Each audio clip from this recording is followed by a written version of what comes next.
A família consegue o diagnóstico, um outro enfrentamento que se passa é a questão da aceitação do próprio diagnóstico. Tem muitas famílias, eu escuto, eu converso com as pessoas sobre isso e eu vejo que tem muitas pessoas que mesmo após o diagnóstico, mesmo identificando uma divergência, uma criança com um comportamento diferente do que é um padrão esperado pela idade, as famílias encontram uma dificuldade com o diagnóstico em si, porque depois que você sai de um diagnóstico, depois que você sai do consultório com o diagnóstico, aquilo se torna verdade e você tem que enfrentar todo dia. E assim, tem muitos pais, o pai que não aceita, ou até a própria mãe. Eu passei por isso, eu não aceitava, eu não queria ver, não é nem que eu não aceitava, eu não queria ver a diferença do ASAF para outras crianças. Então, muitas famílias passam por isso. O pai não aceita, a avó não aceita, a tia não aceita, os avós não aceitam.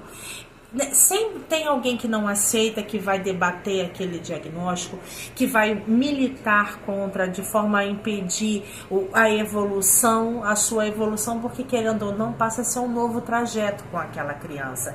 O filho perfeito, aquele filho idealizado que a gente tinha, ele se quebra e você passa a viver com o seu filho de verdade, com as crises, com às vezes as autoagressões, as agressões ao outro, a dificuldade de dormir, a dificuldade de entender, o uso de fralda.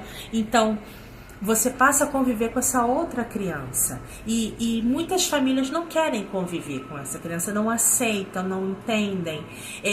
Tem situações que são questões religiosas, acredita-se que vai ser curado, que se fizer tal coisa vai ser curado. Então, até mesmo o diagnóstico, ele envolve muitas coisas. E a principal delas é a aceitação. É a aceitação da mãe, a aceitação do pai, a aceitação da família. Aceitar no sentido de acolher, aceitar com as dificuldades, aceitar com as divergências, aceitar, acolher, independente do que seja, de como seja, é aceitar. E a família, muitas das vezes a mãe, né? Muitas das vezes a mãe, ela ainda passa por isso. Mesmo com um laudo, mesmo a criança laudada com um diagnóstico, ela ainda tem que enfrentar o pai, as tias, a avó, toda a família que não quer aceitar aquele diagnóstico. E assim começa a trajetória, porque quando cai na escola, na rede escolar, principalmente se é na rede pública, aí se torna um problema muito maior. Porque, infelizmente, assim como a demanda de especiais e saúde, a demanda de especiais é muito maior, acontece na rede de ensino. A criança chega, a família chega com aquela criança na rede pública e a rede pública não tem estrutura.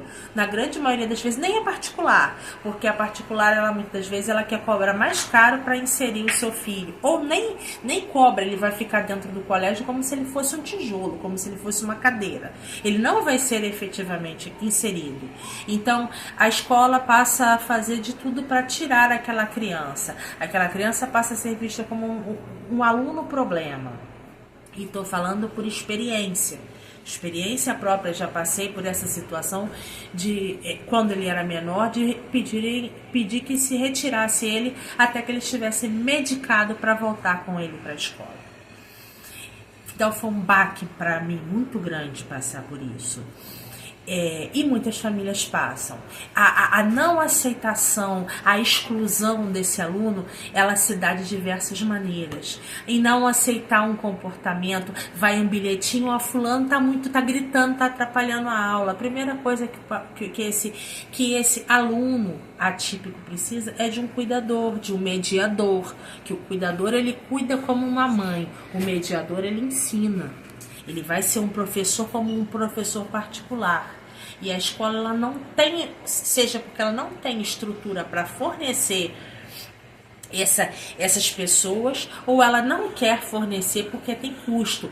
Até mesmo na pública dá trabalho, porque é solicitação, é papel para isso, é papelada para aquilo, e tudo isso dá trabalho. Então, a escola começa a minar essa família que já está sendo aturdida em outras questões, a escola começa a minar esse aluno, essa família, mandando bilhetinhos, mandando recadinhos a respeito de comportamento, não aceitando um zanzar da criança em sala de aula, não aceitando que a criança quer ir no banheiro mais vezes, ou que a criança dê um grito. Por exemplo, no caso do Azaf, ele grita às vezes durante a aula. A turma já acostumou. Eu, graças a Deus, tive uma boa acolhida. Nós tivemos uma boa acolhida na escola em que ele está. Mas nem sempre foi assim, nem todo mundo tem essa sorte.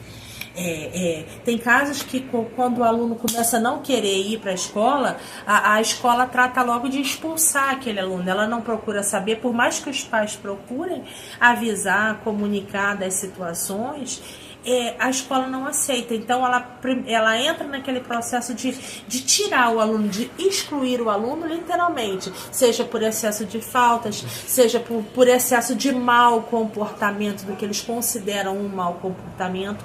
Mas a gente esquece que a gente não está falando de crianças neurotípicas, a gente está falando de crianças atípicas, com comportamentos atípicos. Há de se ter uma tolerância, de se ter o famoso amor para poder lidar com essas crianças. Há de se ter amor, oferecer suporte, entender que nós não funcionamos da mesma maneira. Quem dirá eles?